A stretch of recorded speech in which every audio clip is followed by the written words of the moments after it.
എന്താ മോളെ, സുഖമാണോ? സുഖം തന്നെ. ബിന്ദുമോൾ എവിടെ പോയി? അവള് സ്കൂളിൽ പോയി. പ്രഭാകരനോ? അദ്ദേഹം ഓഫീസിൽ പോയി. എപ്പോ പോയി? രാവിലെ പോയിട്ട് വന്നു. പിന്നെ ഉച്ചയ്ക്ക് ഉണ്ടേച്ചു പോയി. അവനിപ്പോ എവിടെ കാണും? ഓഫീസിൽ കാണും. ഇല്ല മോളെ, അവൻ മദ്രാസിലുണ്ട്. ഇന്നലെ വൈകിട്ടത്തെ പ്ലെയിനിൽ അവൻ മദ്രാസിന് പോയി. അച്ഛാ, അവനോട് വരാറില്ല അല്ലേ? വരാറുണ്ട് അച്ഛാ. നീ എന്തിനു വിളിക്കുന്നു? എല്ലാം ഞാൻ അറിഞ്ഞു. കുറച്ച് ദിവസമായിട്ട് അവൻ ഹോട്ടൽ അംബാസഡറിലാണ് താമസം. നീയും കുട്ടികളും ഇപ്പൊ അവന് ഒരു സ്വൈരക്കേടായിട്ട് തോന്നി തുടങ്ങിയല്ലേ? ഈ വീടും ഓഫീസ് കെട്ടിടവും കുറിപ്പിന് എഴുതി കൊടുത്തു എന്ന് പറയുന്നത് നേരാണോ മോളെ? അദ്ദേഹം എന്തിനു ഹോട്ടലിൽ താമസിക്കുന്നു? ഇവിടെ താമസിച്ചാ പോരെ. എന്നോട് വെറുപ്പാണെങ്കിൽ ഞാൻ എന്താന്ന് പോലും ചോദിക്കുന്നില്ല. എനിക്ക് അദ്ദേഹത്തിനെ കണ്ടോണ്ടിരുന്ന മാത്രം മതി. മോളെ, നീ ഇത്രയെല്ലാം സഹിച്ചില്ല, മതി.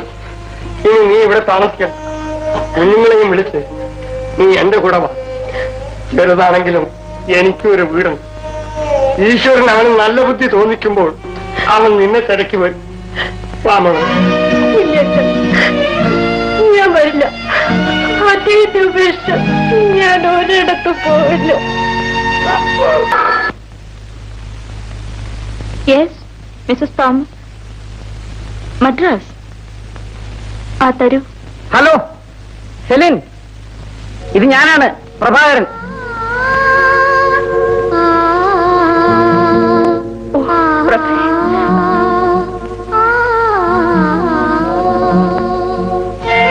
പ്രഭാകരൻ, എന്ത് വേണം? സെലിൻ, എനിക്ക് സെലിനെ കാണണം. നോ നോ മിസ്റ്റർ പ്രഭാകരൻ, എനിക്ക് നിങ്ങളെ കണ്ടേ മതിയാവും. വേണ്ട മിസ്റ്റർ പ്രഭാകരൻ. സെലിൻ, 15 ദിവസമായി നമ്മൾ തന്നെ പിരിഞ്ഞിട്ട്.